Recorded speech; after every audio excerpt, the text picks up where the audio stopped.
boisi hammamiz uchun ham qadrli bo'lgan muhtaram Obul hojilarni shukrona kuni munosabatlari bilan mana uzoq yaqin demasdan yori birodarlar, do'stlar, qo'm qarindoshlar, jamiyatchilar, avvalo barchalaringizni og'amizga tilak bildirib, uzoq yaqindan bosib kelgan qadamlaringizga o'zini ulug' ajr azimlardan nasib aylasin.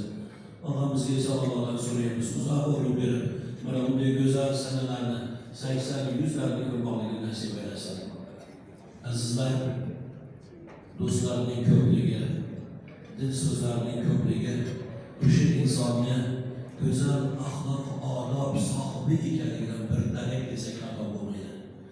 Og'amiz shunday inson, hamisha ochiq chehra, xushmuomala inson. Do'stlik deganda azizlar, hammamizdan orzu qilamiz, yaxshi do'st bo'lsa deb. Imom G'azzoliy ham o'zini bitiklarida aytgan ekan. Ya'ni do'st tanlashda 3 narsaga e'tibor bering degan ekan. Ulardan birinchisi e'tiqodi butun bo'lsin degan narsa. Ikkinchisi luqma